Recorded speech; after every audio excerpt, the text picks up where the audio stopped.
Hello दोस्तों, स्वागत है आपका एक बार फिर से आईटीआई एक्सपर्ट में। आज का वीडियो उन छात्रों के लिए जो आईटीआई में बैक हो चुके हैं, उन छात्रों के लिए मैं लेकर आया हूं इलेक्ट्रीशियन टेट के महत्वपूर्ण एमसीक्यू क्वेश्चन। तो बिना टाइम वेस्ट किए हुए शुरू करते हैं हम अपने पहले क्वेश्चन की ओर। पहला क्वेश्चन है हमारा, विद्युत धारा की इकाई क्या होती है? तो इसमें राइट आंसर होगा हमारा, विद्युत धारा की इकाई एम्पियर होती है। नेक्स्ट क्वेश्चन है हमारा, दर्शाए गए ज्वाइंट का नाम बताइए। तो इसका हमारा राइट आंसर होगा नॉटेड टैप ज्वाइंट। इसको हिंदी में बोलते हैं गांठयुक्त टैप ज्वाइंट। अगले क्वेश्चन की ओर बढ़ते हैं। अगला क्वेश्चन है हमारा, किस पदार्थ में ऋणात्मक तापमान गुणांक होता है? तो इसका राइट आंसर है हमारा अभ्रक।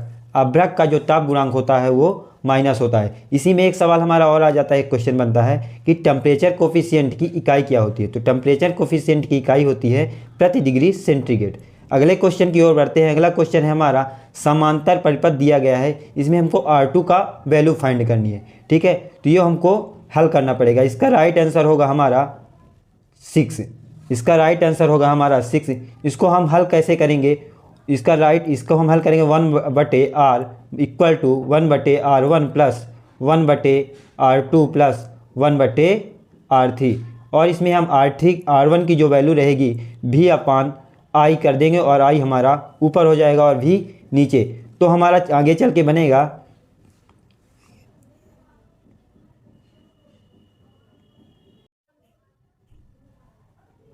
बढ़ते हैं हम अगले क्वेश्चन की ओर। अगला क्वेश्चन है हमारा, तांबे के परमाणु के तीसरे कक्ष में कितने इलेक्ट्रॉन होते हैं? तो कॉपर में हमारे टोटल इलेक्ट्रॉन जो होते हैं 29 होते हैं, जिनका क्रम रहता है 2, 8 एंड 18। तो तीसरे कक्ष में हमारे इलेक्ट्रॉन हो गए 18 इलेक्ट्रॉन। वही लास्ट कक्ष में हमारे इलेक्ट्रॉन होते हैं 1, इसलिए कॉपर विद्युत का सबसे अच्छा चालक माना जाता है।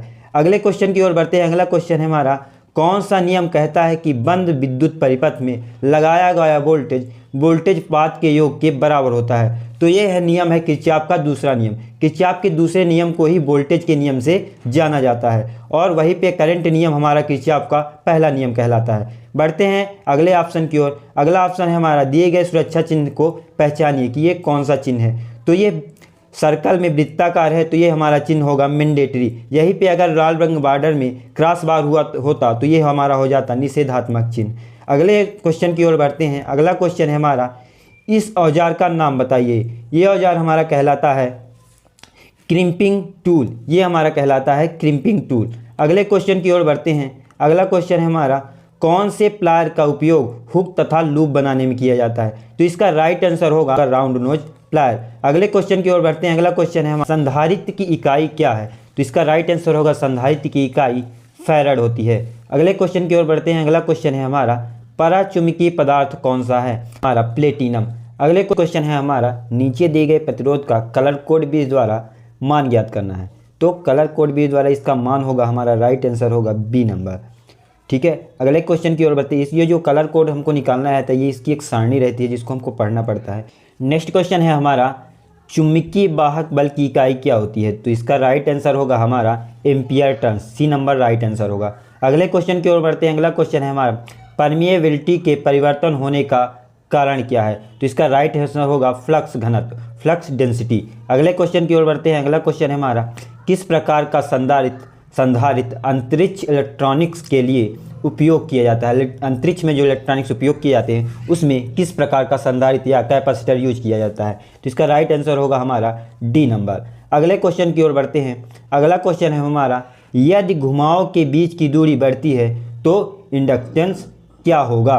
तो इंडक्टेंस क्या होगा? इसका राइट आंसर होगा हमारा बढ़ेगी। अगर बीच की दूरी बढ़ेगी तो इंडक्टेंस बढ़ेगा। अगले क्वेश्चन की ओर बढ़ते हैं। अगला क्वेश्चन है हमारा, विद्युत मात्रा का सूत्र होता है तो Q इन बराबर I इंटू टी, यानी ऑप्शन ए हमारा राइट होगा। यहाँ पे ऑप्शन क्या होगा? ए हमारा राइट होगा। अगले क्वेश्चन की ओर बढ़ते हैं। अगला क्वेश्चन है हमारा, बैटरी की ध्रुवता जांचने के लिए कौन से मीटर का प्रयोग किया जाता है? तो इसमें ऑप्शन ए होगा मूविंग आयरन एमीटर।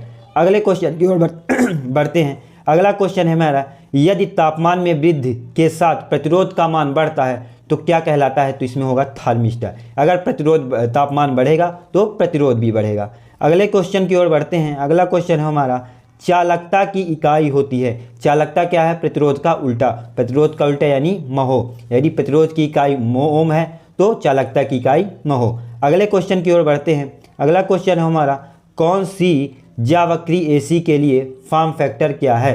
तो फॉर्म फैक्टर हमारा होता है 1.11। अगले क्वेश्चन की ओर बढ़ते हैं। अगला क्वेश्चन है हमारा 2 वाट मीटर WN तथा W2 वे द्वारा कुल शक्ति की गणना करना है यदि 1 वाट मीटर W2 की रीडिंग उलट दी जाती है। तो इसका राइट आंसर होगा हमारा C, W1 में W2 को घटा देंगे। अगले क्वेश्चन की ओर बढ़ते हैं। अगला क्वेश्चन है हमारा कौन सी युक्ति धूप को ऊर्जा में बदलती है? तो यह इसका हमारा राइट आंसर होगा फोटोवोल्टाइक सेल। फोटोवोल्टाइक सेल धूप की यानी सौर की एनर्जी को ऑब्जर्व करके विद्युत ऊर्जा में कन्वर्ट करती है। नेक्स्ट क्वेश्चन है हमारा द्वितीयक सेल किस नियम के आधार पर कार्य करते हैं? तो इसका राइट आंसर होगा हमारा ऑप्शन सी, फैराडे के विद्युत अपघटन के नियम से कार्य करते हैं। अगला क्वेश्चन की ओर चलते हैं। अगला क्वेश्चन है हमारा लिथियम सेल का निर्गत वोल्टेज कितना होता है? तो इसका राइट आंसर होगा 2.5। अगले क्वेश्चन की ओर बढ़ते हैं। अगला क्वेश्चन है हमारा कार्बन जस्ता शुष्क सेल में कौन सा विद्युत अपघट्ट प्रयोग किया जाता है? तो इसका राइट आंसर होगा हमारा अमोनियम क्लोराइड NH4Cl। अगले क्वेश्चन की ओर बढ़ते हैं। अगला क्वेश्चन है हमारा कम समय में उच्च दर से बैटरी को आवेशित करने की कौन सी विधि अपनाई जाती है? तो इसका राइट आंसर होगा बूस्ट आवेश चार्ज। ठीक है। अगले क्वेश्चन की ओर बढ़ते हैं। अगला क्वेश्चन है हमारा कंड्यूट पाइप कैसे निर्दिष्ट की जाती है? जिसका राइट आंसर होगा बाह्य व्यास यानी mm में। अगले क्वेश्चन की ओर बढ़ते हैं। अगला क्वेश्चन है हमारा दर्शाए गए फ्यूज का नाम बताइए। तो इसका राइट आंसर होगा HRC fuse, high rupturing capacity fuse. अगले क्वेश्चन की ओर बढ़ते हैं। अगला क्वेश्चन है हमारा DC श्रृंखला में MCB का अनुप्रयोग क्या है? इसका राइट आंसर होगा हमारा लोकोमोटिव। दर्शाए गए आरेख का नाम क्या है? तो इसका राइट आंसर होगा इंस्टॉलेशन प्लान। ना तो ये लेआउट आरेख है ना ही वायरिंग आरेख है। अगले क्वेश्चन की ओर बढ़ते हैं। अगला क्वेश्चन है हमारा ल्यूमिनस इंटेंसिटी की इकाई होती है। तो इसका राइट आंसर होगा हमारा ऑप्शन सी, कैंडेला। अगले क्वेश्चन की ओर बढ़ते हैं। अगला क्वेश्चन है हमारा वैक्यूम बल्ब की वाष्पीकरण दर कैसे कम की जा सकती है? तो इसका राइट आंसर होगा आखिरी गैस को भरकर। अगले क्वेश्चन की ओर बढ़ते हैं। अगला क्वेश्चन है हमारा BIS के अनुसार एकल चरण घरेलू वायरिंग में तांबे अर्थ निरंतर कंडक्टर का न्यूनतम आकार होना चाहिए। अर्थात BIS के नियम के अनुसार घरेलू में जो कंडक्टर अर्थिंग के लिए उपयोग होगा वो उसकी मोटाई क्या होगी? तो इसका राइट आंसर होगा 1.5 mm²। अगले क्वेश्चन की ओर बढ़ते हैं। अगला क्वेश्चन है हमारा यदि किसी व्यक्ति को 20 मिली एम्पियर की धारा झटका प्राप्त हो तो उस पर क्या प्रभाव पड़ेगा? तो उसको कोई संवेदना नहीं होगी। इसका राइट आंसर होगा 20 मिली एम्पियर में कुछ भी इफेक्ट नहीं पड़ेगा। अगले क्वेश्चन की ओर बढ़ते हैं।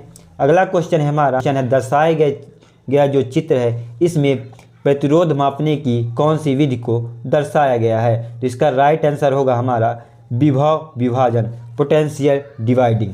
आई होप आज का वीडियो आप सभी के लिए काफ़ी ज़्यादा हेल्पफुल रहा होगा। वीडियो को लाइक करें और अपने मित्रों के साथ शेयर करें। यदि चैनल पे पहली बार हैं तो चैनल को सब्सक्राइब करना मत भूलिएगा। मिलते हैं हम आपको अगली वीडियो में नई जानकारी के साथ। धन्यवाद।